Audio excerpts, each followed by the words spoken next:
En el principio, antes de que existiera la tierra, antes de que existiera el tiempo mismo, el cielo estaba lleno de seres de luz de una magnificencia imposible de describir con palabras humanas. Ángeles de todo rango y gloria llenaban la presencia de Dios con adoración. Y entre todos ellos, había uno que brillaba más que cualquier otro. Uno que era tan perfecto, tan bello, tan lleno de sabiduría y poder, que su sola presencia hacía que los demás ángeles guardaran silencio en asombro. Su nombre era Lucifer. Y lo que le pasó a él es quizás la historia más impactante, más trágica y más relevante para entender el mundo en que vivimos hoy. Porque su caída no solo lo afectó a él, nos afectó a todos. Y hoy, en este vídeo, vamos a revelar la historia completa que pocas personas conocen de verdad. Para entender quién era Lucifer, debemos ir al texto más detallado que existe sobre su naturaleza original. Ezequiel capítulo 28, versículos 12 al 17. Aunque este pasaje está dirigido al rey de Tiro, los teólogos coinciden en que describe al ser espiritual detrás de ese rey terrenal, Satanás mismo antes de su caída. El texto dice textualmente: así dice el Señor Dios, tú eras el sello de la perfección, lleno de sabiduría y de perfecta hermosura. Estabas en Edén, el jardín de Dios. Toda piedra preciosa era tu vestidura, el rubí, el topacio, el diamante, el berilo, el ónice, el jaspe, el zafiro, el carbunclo, el esmeralda y el oro. Los primores de tus tamboriles y flautas estuvieron preparados para ti en el día de tu creación. Tú, querubín grande, cubridor, yo te puse. En el santo monte de Dios estuviste. En medio de piedras de fuego anduviste. Perfecto eras en todos tus caminos desde el día que fuiste creado, hasta que se halló en ti maldad. No era un ángel cualquiera.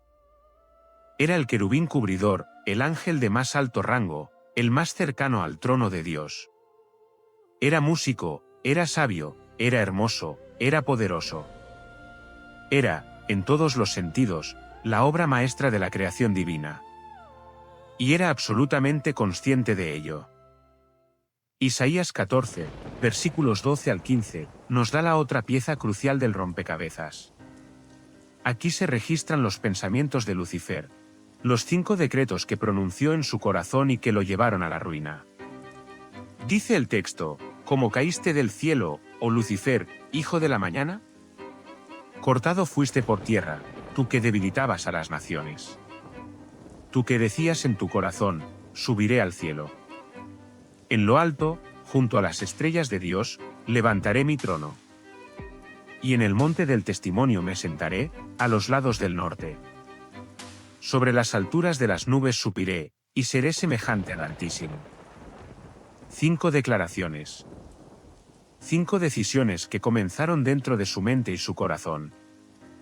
Observa la progresión: primero dijo subiré, luego levantaré mi trono, luego me sentaré en el monte de reunión.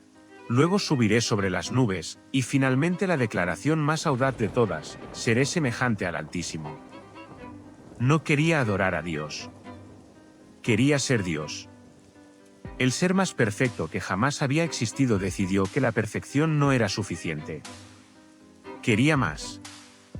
Y ese querer más, ese orgullo sin límites, fue el primer pecado que existió en el universo. Pero ¿cómo pasó de esos pensamientos internos a una rebelión abierta? El libro de Apocalipsis capítulo 12, versículo 4, nos da un dato que hiela la sangre.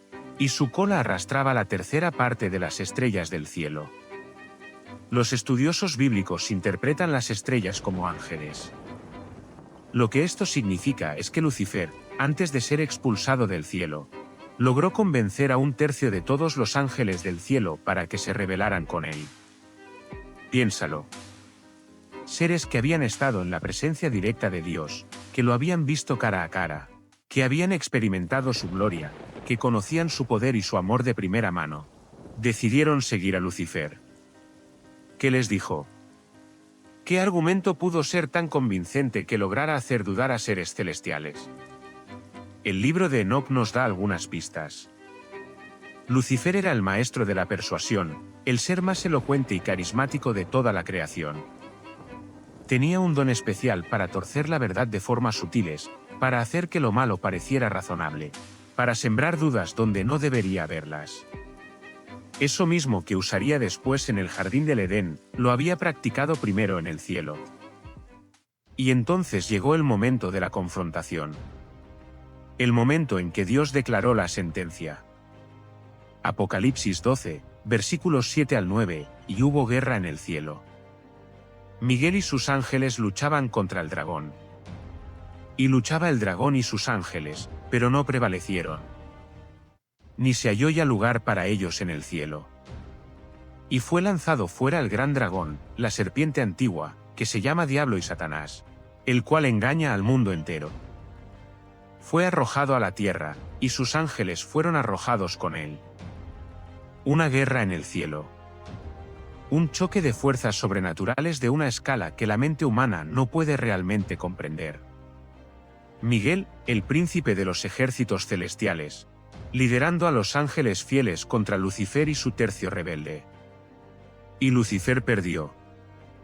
El ser que se creía capaz de igualar a Dios fue derrotado por un ángel, porque en el momento en que Lucifer se declaró enemigo de Dios, perdió la fuente de todo su poder. Fue arrojado. La Biblia usa esa palabra con fuerza, arrojado. No salió caminando.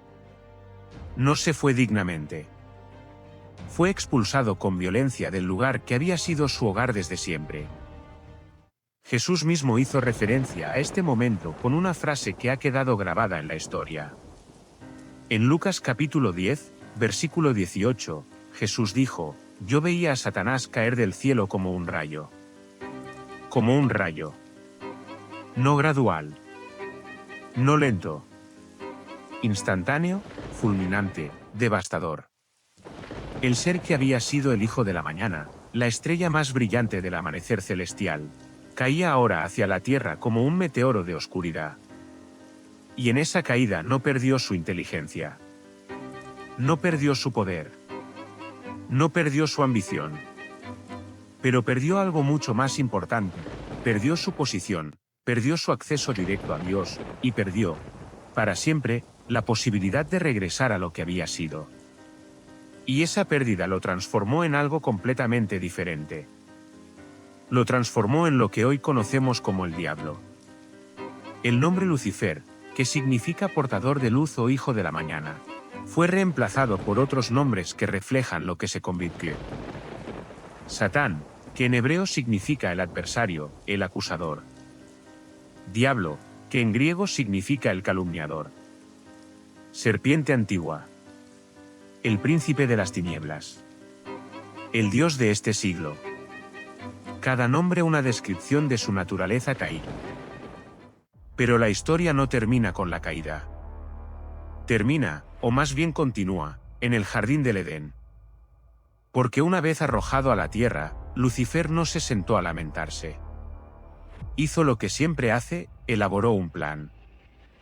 Y su primer objetivo fueron los seres que Dios amaba más que a ningún otro en la creación, los seres humanos. Génesis capítulo 3. La serpiente, que era el más astuto de todos los animales del campo que Dios había hecho, le preguntó a la mujer: ¿con qué Dios os ha dicho que no comáis de todo árbol del huerto? Era el mismo mecanismo que había usado en el cielo. No un ataque frontal. Una pregunta. Una duda sembrada con precisión quirúrgica. ¿Con qué Dios os ha dicho? Como si hubiera algo sospechoso en lo que Dios había ordenado.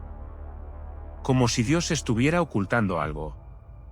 Y luego vino la mentira más antigua del universo: no moriréis. Porque Dios sabe que el día que comáis de él, vuestros ojos serán abiertos y seréis como Dios. Ahí estaba de nuevo. La misma promesa que él mismo se había hecho: seré como el Altísimo. Solo que ahora se la ofrecía a los humanos. El veneno que había destruido a un tercio del cielo, ahora lo inyectaba en el corazón de la humanidad. Y funcionó. Pero aquí está la parte que pocas personas comprenden completamente. La caída de Lucifer no fue el final de su historia. Es el comienzo de una guerra que todavía está ocurriendo. Porque aunque fue derrotado en el cielo, aunque perdió su posición original, la Biblia deja en claro que todavía tiene un reino y todavía tiene acceso a este mundo. En el libro de Job, capítulo 1, versículos 6 al 7, vemos algo impactante. Y un día vinieron a presentarse delante de Jehová los hijos de Dios, y Satanás vino también entre ellos. Y Jehová dijo a Satanás, ¿de dónde vienes? Respondiendo Satanás, dijo, de recorrer la tierra y de andar por ella. Todavía tiene acceso. Todavía se mueve. El apóstol Pedro lo describe en 1 Pedro 5 minutos y 8 segundos. Vuestro adversario el diablo, como león rugiente, anda alrededor buscando a quien devorar. No está encadenado todavía. Eso viene después. El Apocalipsis describe el momento en que finalmente será atado por 1000 años, y luego lanzado al lago de fuego para siempre. Pero ese momento todavía no ha llegado. Por eso la historia de Lucifer no es solo historia antigua. Es la historia del conflicto en el que vivimos ahora mismo. Cada tentación, cada mentira, cada sistema que aleja al ser humano de Dios, lleva su firma. Él es real. Es poderoso. Y su único objetivo desde aquella caída ha sido llevarse a tantos seres humanos como sea posible en su misma dirección. Porque si no puede ser como Dios, al menos puede intentar vaciar el cielo. Pero hay una verdad que Lucifer conoce mejor que nadie y que intenta desesperadamente que tú no sepas. Ya fue derrotado. En la cruz del Calvario, Jesús destruyó su poder sobre la humanidad. Colosenses 2:15 dice, y despojando a los principados y a las potestades, los exhibió públicamente, triunfando sobre ellos en la cruz. El resultado de la guerra ya está decidido. Solo queda el tiempo hasta que la sentencia final se ejecute. Y mientras ese tiempo pasa, tú tienes una decisión que tomar. La misma decisión que los